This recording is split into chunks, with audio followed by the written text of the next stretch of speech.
Good evening, everyone, and welcome to our weekly Torah studies class for the Torah portion of Acharei Kedoshim.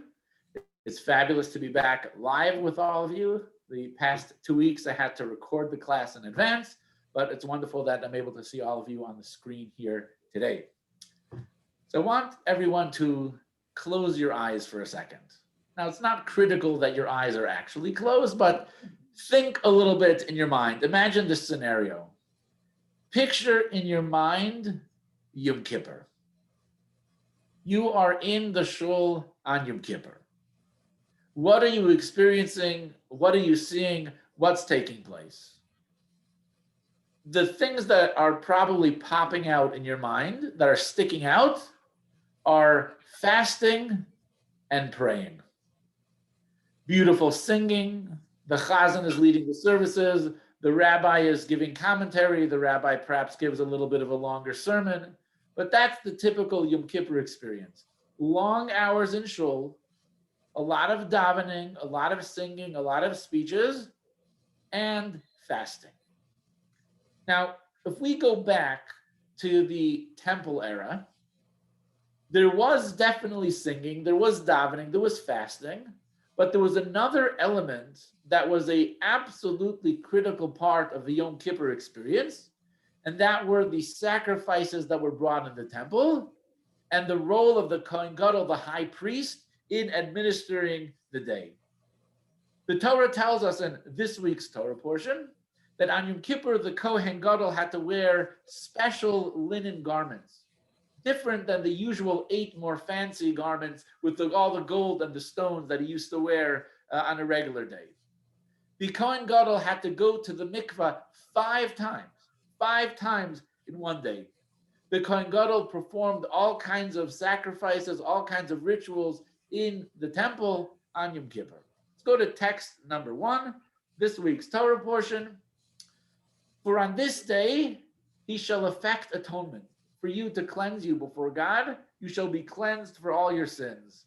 It is a Sabbath of rest for you, and you shall afflict yourself. It is an eternal statute. And the Kohen who is anointed, the high priest, or who is invested to serve in his father's stead, shall effect this atonement, and he shall don the linen garments, the holy garments, and he shall effect atonement upon the Holy of Holies, and he shall effect atonement upon the tent of meeting and upon the altar, and he shall effect atonement upon the Kohanim and upon all the people of the congregation. All this shall be as an eternal statute for you, to effect atonement upon the children of Israel for all their sins once each year. And he did as the Lord commanded Moshe. So the Kohen Gadol played an absolutely critical role in achieving atonement for the Jewish people through the services that he provided in the temple on Yom Kippur, culminating in him entering into the Holy of Holies. Today, we do not have a temple. However, during the Musaf prayer on Yom Kippur, there's a very large section which is called the Avoda, and it describes in quite detail what it was, what took place on Yom Kippur in the temple, and all the things that the high priest had to do. Now, I'm going to read just a few paragraphs of the Avodah, which we read on Musaf, which highlight some of the things that the Kohen Gadol did. So first, we have the high priest and his prayer asking for forgiveness for the Jewish people. And this is what he said. O God, your people, the house of Israel, have sinned, have committed iniquity, and have transgressed before you. I beseech you, for the sake of your ineffable name, grant atonement for the sins, iniquities, and transgressions that your people, the house of Israel, have sinned, committed, and transgressed before you, as is written in the Torah of Moshe, your servant, in your glorious name. For on this day atonement shall be made for you, to purify you of all your sins before the Lord. So the Kohen Gadol prayed on behalf of the Jewish people, asking God for his forgiveness. Now, in the temple, in general, the idea of the temple is that a person should have a tangible and palpable experience of God.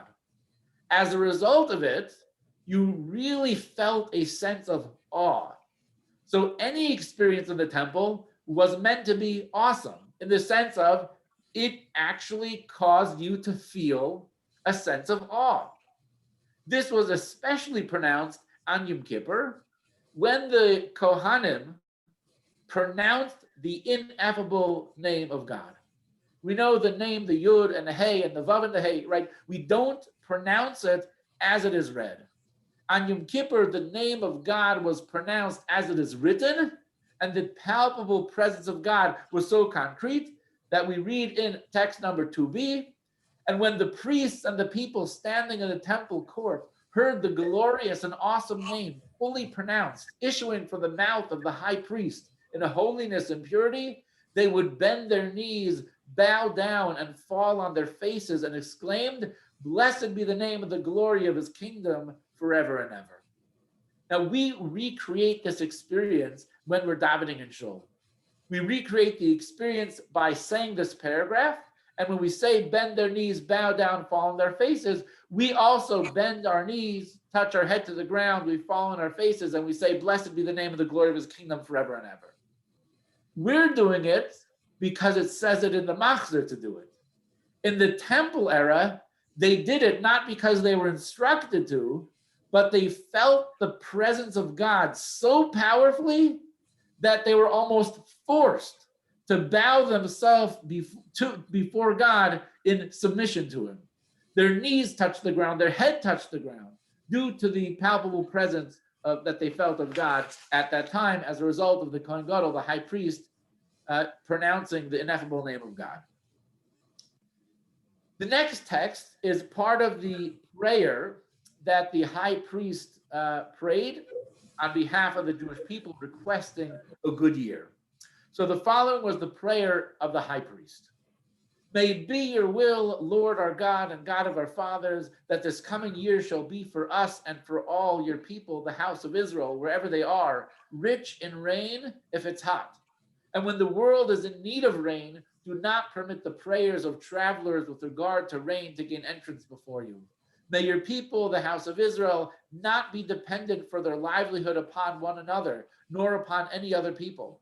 May it be a year that no woman will suffer miscarriage, and that the trees of the field yield their produce, and may there not depart a ruler from the house of Judah." So this is the prayer that the Kohen Gadol offers on behalf of the Jewish people, requesting a good year, a happy year, and physical and material success for the Jewish people. As I mentioned earlier, the highlight of the Yom Kippur service was when the Kohen Gadol, when the high priest entered into the Holy of Holies. This was only done one time during the year. It was the holiest person going into the holiest place on the holiest day of the year. And when the Kohen Gadol, when the high priest emerged from the Holy of Holies, you knew that forgiveness was granted to the Jewish people and that they will be blessed with a good year. And you can imagine the experience of going into the Holy of Holies, how it transformed the Kohen Gadol. The effect, the impact that it would have on going into the holiest place on earth on the holiest day of the year. So part of the Musaf prayer service, there is a description of what the Kohen Gadol looked like when he emerged from the Holy of Holies and the reaction of the Jewish people who saw them. It's an emotional song. It's sung with a powerful tune that has a lot of energy into it. Let's look at what this song is. Text number 2D here. "And so how radiant was the high priest as he came out of the Holy of Holies in peace. Like the lightning that flashes from the brilliance of the angels was the appearance of the priest. Like the celestial blue twined in the four fringes of the tzitzis was the appearance of the priest. Like the iridescent appearance of the rainbow in the midst of the cloud was the appearance of the priest." And there are more stanzas to this as well, that the Kohen Gadol was just transformed. The holiness was shining from him due to the incredible experience of serving the Jewish people, atoning on behalf of the Jewish people, and entering into the Holy of Holies. Yet there's an unusual requirement for the position of Kohen Gadol and serving on Yom Kippur, and that is in text number 3b from the Mishnah that discusses the laws of Yom Kippur. Rabbi Yehuda said Another wife is designated for the high priest in case his current wife should die. As it says, and he shall make atonement for himself and for his household. The term his household refers to his wife. What this means is the Kohen Gadol must be married. He cannot be single. In order to atone on behalf of the Jewish people, the Kohen Gadol has to be married. This is such an important requirement that a second woman who can be his wife is set aside and designated just in case something happens to his first wife, God forbid a tragedy, an accident, there will be already a shidduch arranged, right? A shidduch is arranged. The shidduch is already there, God forbid in case something happens, so he could get married immediately and be able to serve and atone on behalf of the Jewish people. And this is actually codified in the law. We go to the Rambam Maimonides Code of Jewish law. The sacrificial service for all these special Yom Kippur offerings on this day may be performed only by the high priest. Similarly, all of the other services performed on this day that are not unique to Yom Kippur, such as the offering of the daily incense offering, the kindling of the menorah's lamps, are all performed by a married high priest. As the verse states, and he shall atone for himself and his household refers to his wife. Now we have some important questions here. Question number one, what does being married have to do with the Yom Kippur service? We know that there are many things that have to be done on Yom Kippur. There are many mitzvahs that are related and that the high priest has to perform, even services in the temple that the high priest doesn't usually do. For example, the lighting of the menorah. Throughout the year, it's not the Kohen Gadol's job to light the menorah. He can do it, but many other Kohanim can do it as well. On Yom Kippur, the Kohen Gadol has to do it. Why does he have to be married? The rest of the year, a regular Kohen to serve in the Beis HaMikdash does not have to be married. 364 days of the year, when the Kohen lights the menorah in the temple, doesn't have to be married. All of a sudden, it's Yom Kippur. The high priest has to do it. Oh, the high priest has to be married. Why? Question number two, why does the verse refer to his wife as his household? If the Torah wants to communicate to us that a high priest has to be married, all the Torah has to say is the high priest has to be married. It's not that complicated. I just said it. I just did it. Not an issue. The Torah could have said it. Yet the Torah tells it to us in an unusual way. It refers to your wife as his household. What does the term household mean? What does it add to this discussion? Now, before we answer the questions, there's an important disclaimer that I would like to make at this point in the class. The rest of the class is about the importance in Judaism of having children. But that's what we're going to be focusing on the rest of the class. Now, I understand that not everyone has children. There are many reasons why a person might not have children. It's not always in a person's control whether they are able to have children. Again, there are many, many different reasons why a person might not have had children or who have had children in the past, and unfortunately, they're not with us today. So I will address that. I will address what Judaism has to say to a person who, for whatever reason in life, right, did not merit, was not blessed with having children, and to even a person who had children, but they're no longer alive today. So I'm going to address that at the end of the class. But before we get there, right, we're going to focus on the importance of having children and how that relates to the Kohen Gadol on Yom Kippur. So the Torah tells us that the Kohen Gadol, the high priest, has to be married. And when we say married, it doesn't just mean married, but ideally should have children. Now, the Kohen Gadol doesn't have to have children to be able to perform the service, but he does have to be married. But married, of course, includes the idea of children, and we'll get to that in a moment. But first, I want to just point out something interesting. There are some religions that actually view celibacy as the ideal. Right? To be married to God, committed to God, solely in a relationship with God. And they view the fact that the only way that children can be produced is through intimacy, through a marriage, is a concession to human weakness, essentially.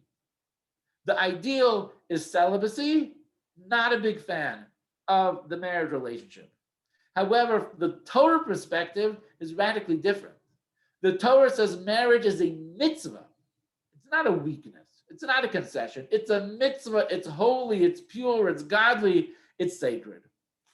There's a fascinating conversation is recorded in a book called The Acharei and the Jews. Now, Acharei was a Persian Christian scholar. He was born in the year, I think, about 280 and died in the year 345. So we're talking almost 2,000 years ago, right in the early stages of Christianity. And here in a book called Acharei and the Jews, one of the students of this Persian Christian scholar tells his teacher about a fascinating conversation that he had with a Jewish scholar about the importance of marriage.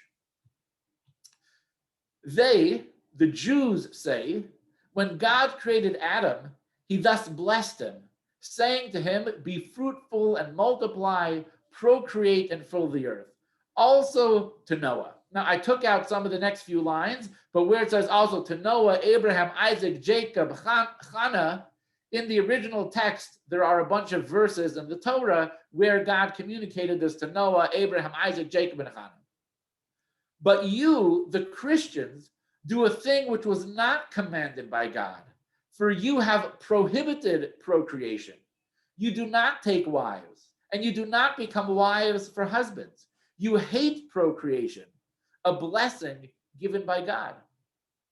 So this student of Acharei has this fascinating conversation with a Jew. Right?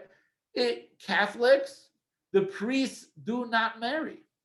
The priests have to be celibate, right? That is considered to be a sign of super extra special religiosity, a relationship with God.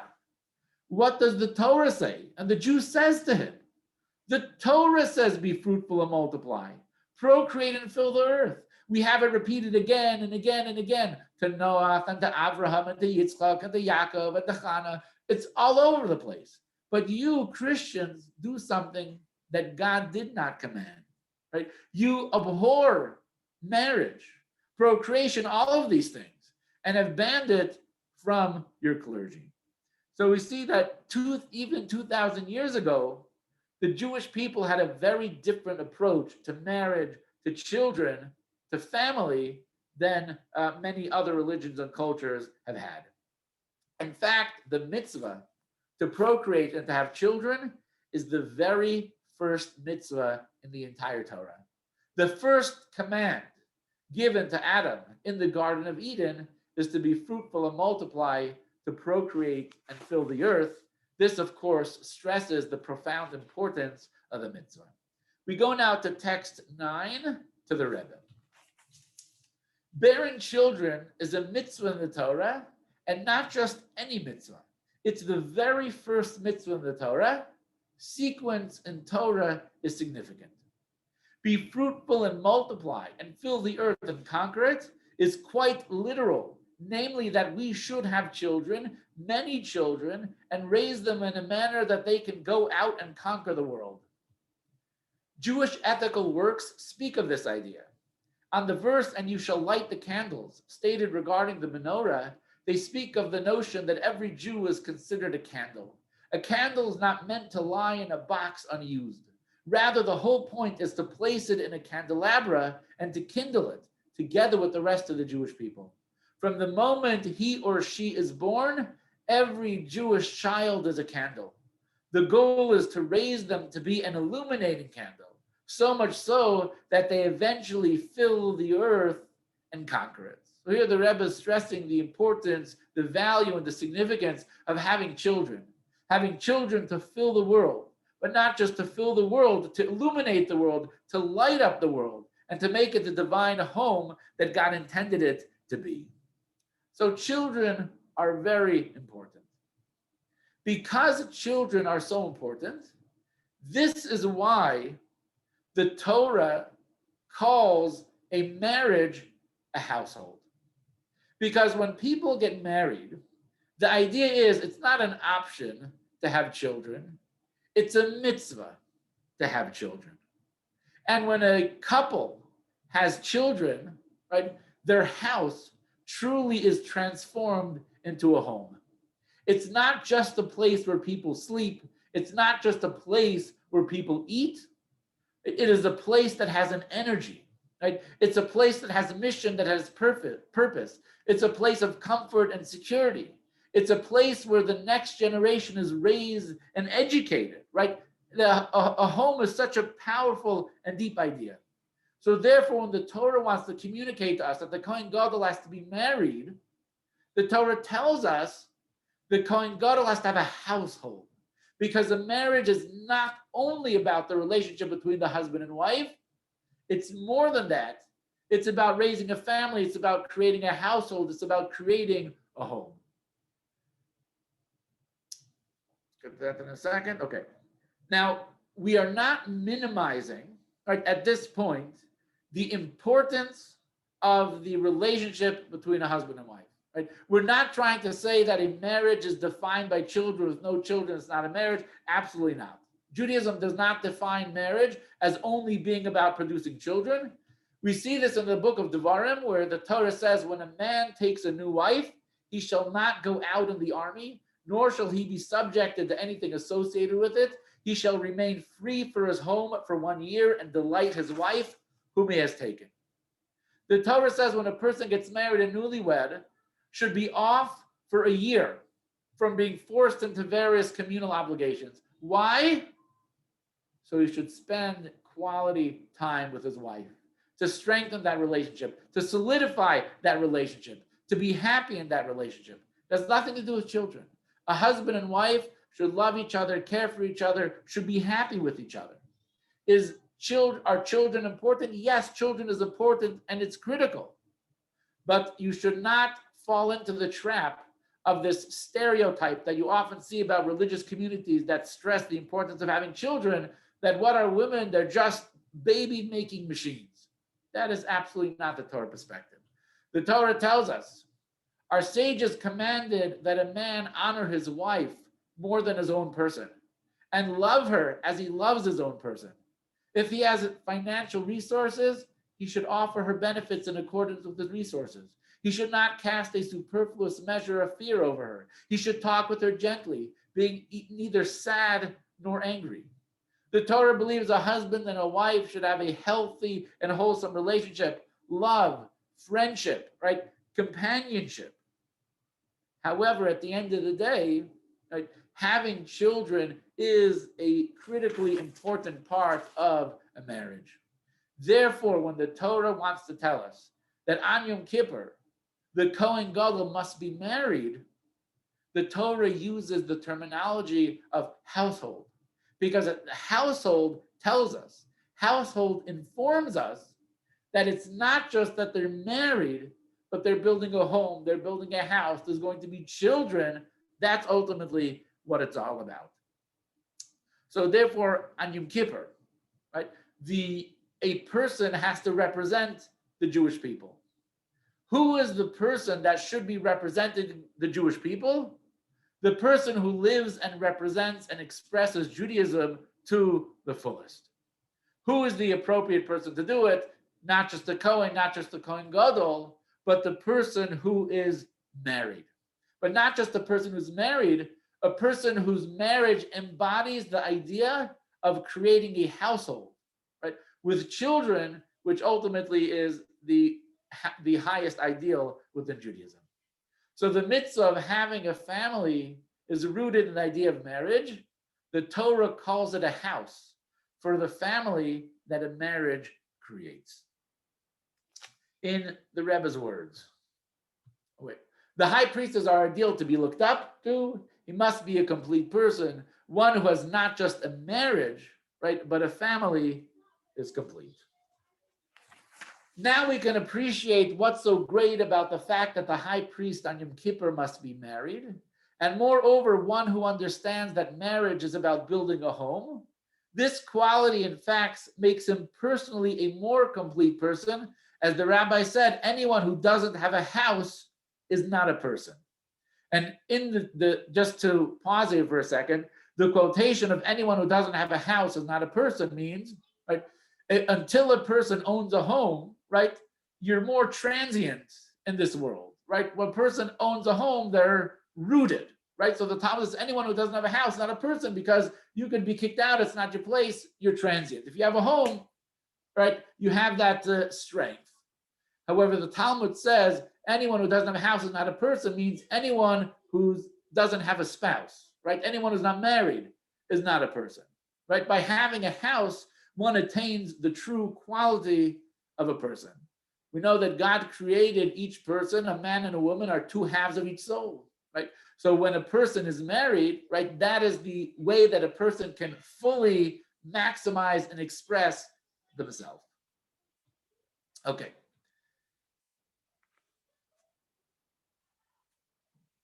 All right, let's continue. Okay, so the Torah message in relating this to the Kohen Gadol and ultimately to us is that it's important to be married, it's important to have children, and it's important to have many children.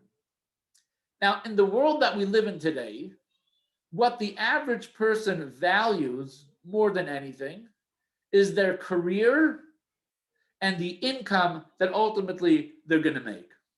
Because that's the case, you very often have a two-income family where the mother and father are both working, and generally speaking, you have small families. Now, being that it's the case, it's not a surprise that the divorce rate is approximately 50%. Just ask David Iancu of Karp and Iancu law firm specializing in family law. They are bursting at the seams. They have more calls, more potential clients that they can handle, right? They're hiring lawyers daily due to the amount of divorce that's going on. Based on what we see here from the Torah, that's understood. When the focus of a marriage is having children and having a large family and really building a house and building a home that's a unit, that's focused, that's working together, that represents something, that's the secret. That's the key to a long, healthy, lasting marriage. But if the focus is career and income and small amount of family, right?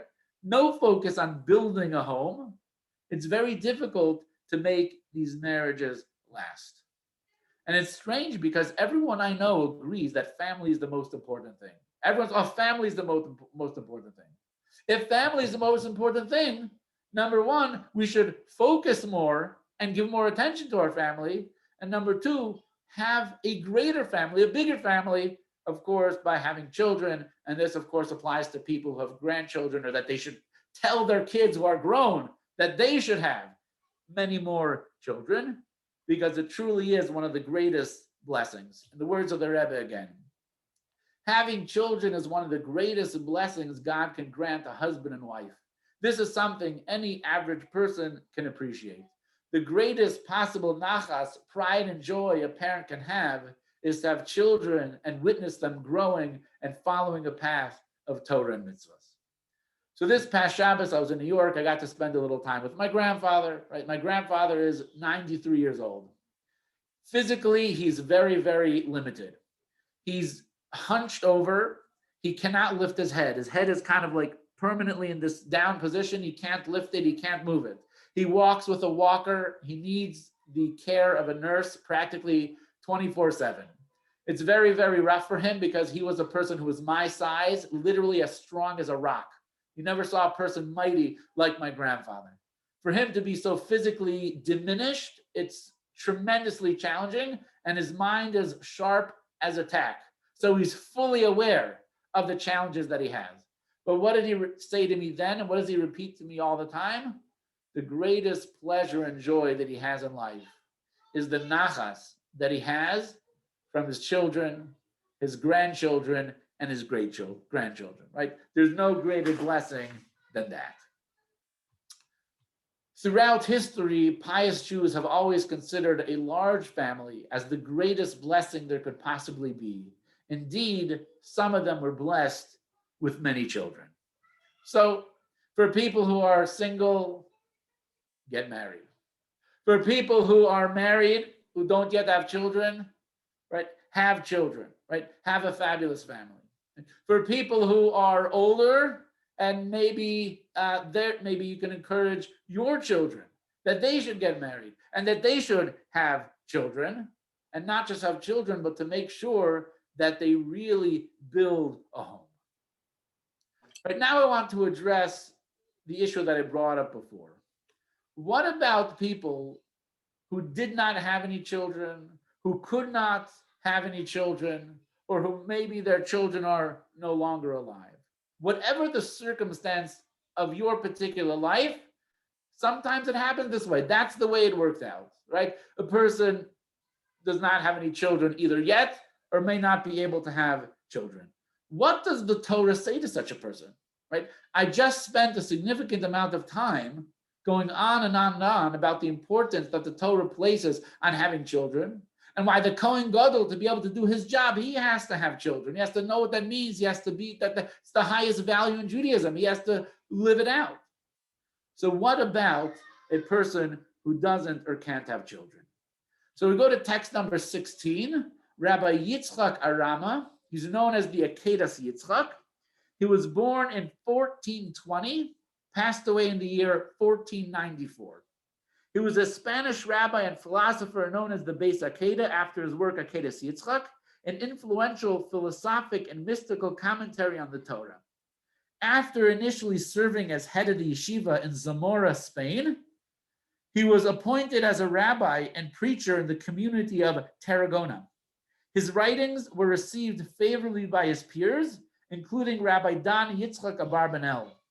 After the expulsion of 1492, Rabbi Aram ultimately settled in Naples, where he is buried. This is what he writes. Originally, Adam had called Eve Isha, emphasizing her parity with man, i.e., Ish. After the episode with the tree of knowledge, he called her Chava, emphasizing the female element within her and the fact that she was the mother of all subsequent human beings. Between these two names, the two functions of woman are defined. On the one hand, as the Eshes Chayil, woman of valor, she possesses all the ingredients that can raise her to the status of a prophetess. On the other hand, her function is to become a mother. A woman who fails to give birth, just like a man who is sterile, has not forfeited her major function in life, as is proven from the verse, "Let not the barren proclaim, I am but a dried out tree. I will give them in my house and in my walls a place and a name better than sons and daughters." I just want to pause here for a second. This is an incredibly powerful line here, and I want to repeat it. He says, a woman who fails to give birth, just like a man who is sterile, so a man or a woman who has, for whatever reason, not have had children, has not forfeited her major function in life. A person might think, if I never had children, I'm somehow lacking. I'm somehow a second-class citizen. Rabbi Rama says, absolutely not. And the Torah itself tells us this. And he quotes such a beautiful verse. The verse says, "Let not the barren proclaim, I am but a dried out tree." The Torah says, don't say that. Because what does God say to the person who has not had children? I will give them in my house and in my walls a place and a name better than sons and daughters. Rabbi Rama continues, we hold the view that man's major function is the performance of good deeds, something quite independent of procreation. As is taught, the main progeny of the righteous are good deeds. If Jacob had been angry at Rachel for demanding children, else her life would not be worth living, it was precisely for this reason. With these two names, Isha and Chava, we understand that a woman has two roles. So yes, it's an incredibly important mitzvah to have children. Absolutely. It is stressed, it's valuable, you can't express this any more than we have so far in the class. Yet that is not the definition of a person's life. A person was brought to this world to improve the world, to make it a better place, to make it a home for God. And this is the function of every man and woman, even if they had not had children. And this fulfills the purpose for which they are created. And as we just read, what does God say? I will give them in my house and in my walls a place and a name better than sons and daughters. So even a person who has not had children is in no way some type of second-class citizen at all. The Rebbe would often emphasize this idea in correspondence with people who have not been able to have children. So in addition to this point, the Rebbe adds in this letter, in Jewish life, there are duties and functions which God has allotted to the woman and those allotted to the man. Where a person, for some reason, is unable to perform a certain mitzvah or some of his or her functions, there is a ruling in the Torah, Torah's emes, so called because all its teachings are true. The merciful one excuses a person who is incapable of performing his or her duty. Indeed, God knows what is in the heart of everyone. And knowing that were the person able, he or she would have performed it, considers the thought in place of the deed. God does not view you as a second-class citizen either. God knows and understands the circumstances of your life. And if you were able, surely you would have gladly been able to fulfill this mitzvah. God considers it as if you actually fulfilled this mitzvah. So we mentioned that there are two roles. Because there are two roles of a woman, therefore, not having a child, and this of course applies to men equally, does not make you a failure. So what is it besides having children? That's incredible. The Torah tells us in the book of Noah, these are the children of Noah. But instead of actually listing the children of Noah, the very next words, but after these are the children of Noah, are Noah was a righteous man, perfect in his generation. Noah walked with God. Rashi comments on this verse. Why does the Torah tells us these are the children of Noah and then not mention the children of Noah? This teaches you that the main progeny of the righteous are their good deeds. Yes, physical, biological children are a mitzvah and are important, but the main progeny of the righteous are their good deeds. It's the good deeds that a person does in this world that can also have a lasting impact, a tremendous impact, greatly benefit the community that the person is a part of. Those are the main progeny of the righteous and their good deeds. There is so much that a person can do for their neighbors, for their friends, for the community that has a lasting impact for generations to come. So even if a person was not able to have the physical children, there is so much they can do. And in fact, the Torah says the main progeny of the righteous are their good deeds. And we know this from Noah, where the Torah says, these are the children of Noah. Noah was a righteous man, perfect in his generation. Noah walked with God.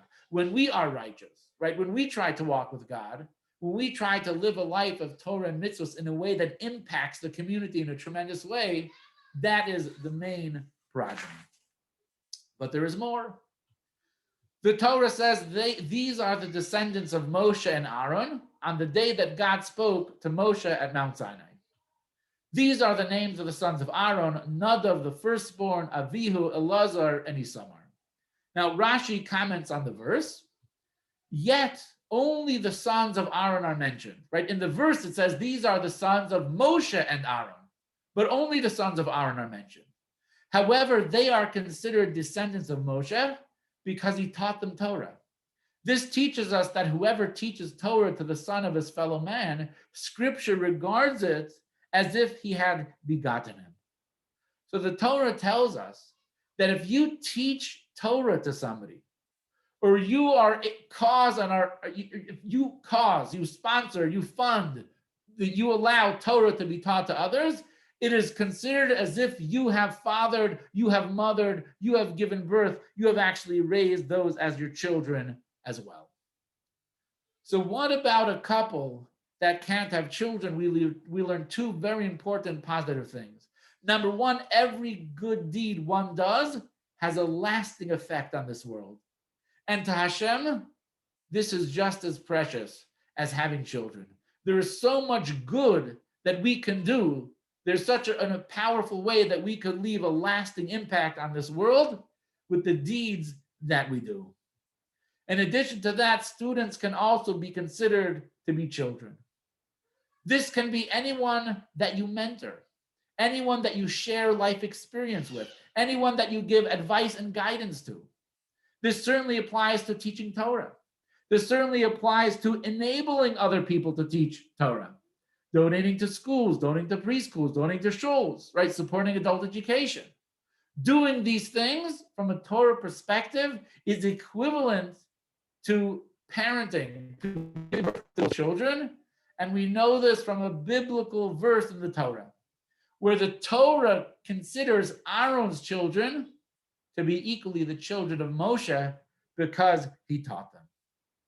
So to conclude and to wrap it up, the Torah tells us the great importance of having a family, not just a family, a large family. Whether the children are your own biological children, whether the children are the good deeds that you perform, the Torah you teach to others, or the Torah that you enable to be taught to others, either way, the Torah tells us, make sure that you have a large family. All right, thank you so much for joining us for this class, and I'm so glad that I was able to teach it live as well.